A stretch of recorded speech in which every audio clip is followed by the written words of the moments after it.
लखनऊ के कानपुर रोड के आशियाना कॉलोनी में रहने वाले अनिरुद्ध का बचपन से ही एक सपना था, आरजे बनना।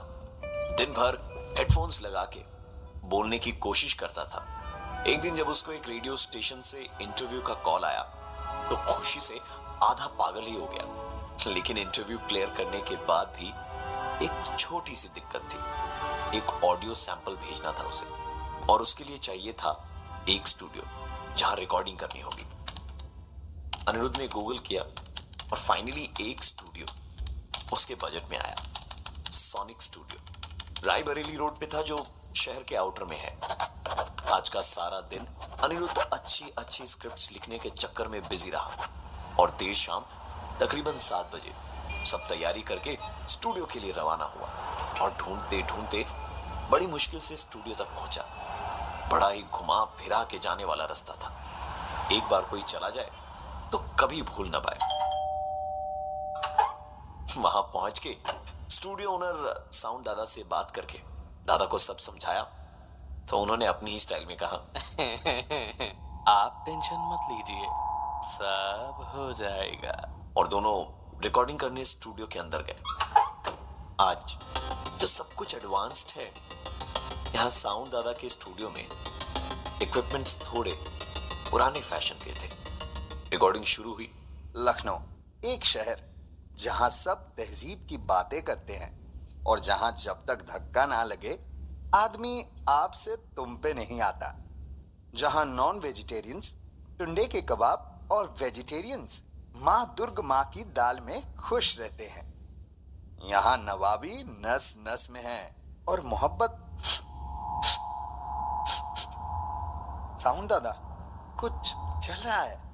अनिरुद्ध की बात सुनकर साउंड दादा दौड़ते हुए दूसरे कमरे में आए और थोड़ा घबराए चारों तरफ देखते रहे। फिर बोले,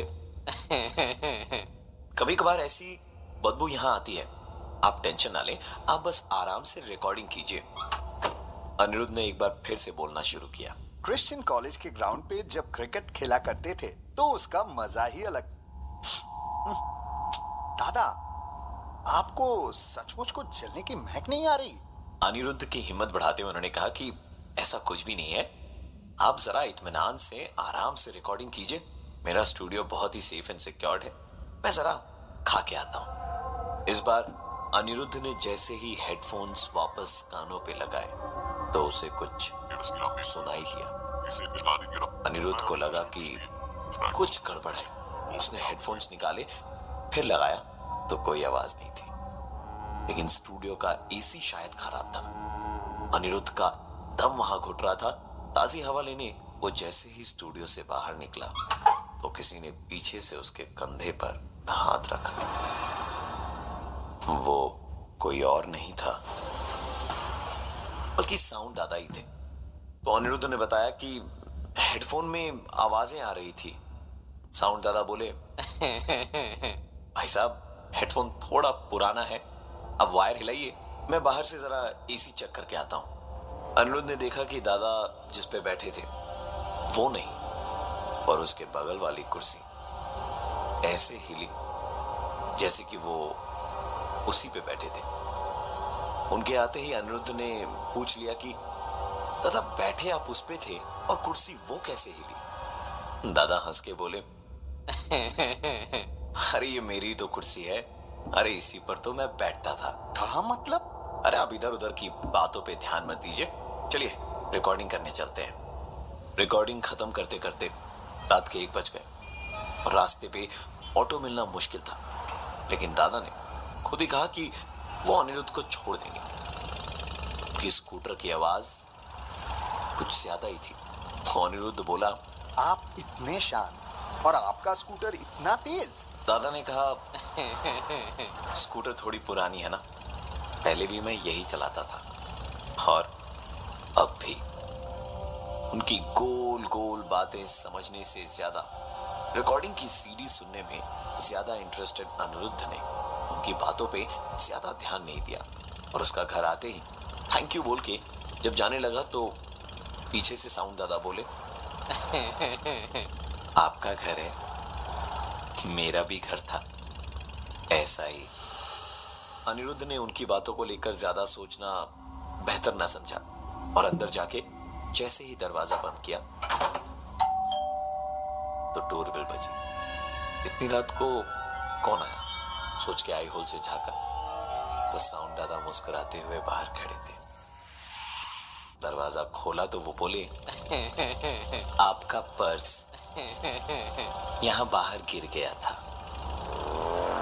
और फिर स्कूटर की एक आवाज जाती हुई सुनाई दी, क्योंकि वो साउंड दादा अपने स्टूडियो या अपने घर की तरफ जा रहे थे। अनिरुद्ध ने एक्साइटमेंट में सुबह उठते ही सीडी निकाली, लैपटॉप में लगाई और फिर सारे ऑडियो सेव कर लिए और ईमेल करके एसएमएस कर दिया कि सर मैंने आपको वॉइस सैंपल्स भेज दिए हैं, प्लीज आप चेक कर लीजिएगा। तकरीबन कुछ 1 घंटे के बाद फोन आया और उन्होंने पूछा, ये सब क्या है भाई? आपकी आवाज में ये दूसरी आवाज किसकी है? आप चेक करके दोबारा भेजिए या दोबारा रिकॉर्ड करके भेजिए। अनिरुद्ध ने जब वो साउंड क्लिप भेजे तब तो ठीक था, यहां क्या हो गया यही सोच के उसने जब सुना तो उसके होश उड़ चुके थे। इसमें अनिरुद्ध की बातचीत के साथ साथ साउंड दादा की भी बातचीत थी।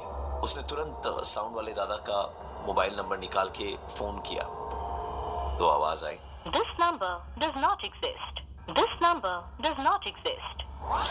फिर वो खुद वापस वहां पहुंचा और स्टूडियो का रास्ता शायद भूल गया था, क्योंकि उसे वहां वो स्टूडियो नजर ही नहीं आ रहा था। उसने एक आदमी से पूछा कि दादा ये साउंड सोनिक स्टूडियो किस तरफ है?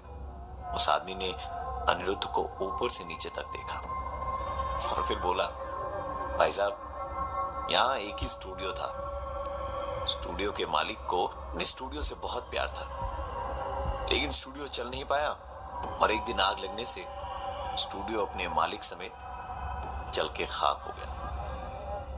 अनिरुद्ध को समझ ही नहीं आ रहा था कि ये झूठ है या वो झूठ था जो कल रात उसके साथ बीता था, क्योंकि उसने कल रात इसी स्टूडियो में यहीं आकर रिकॉर्डिंग करी थी।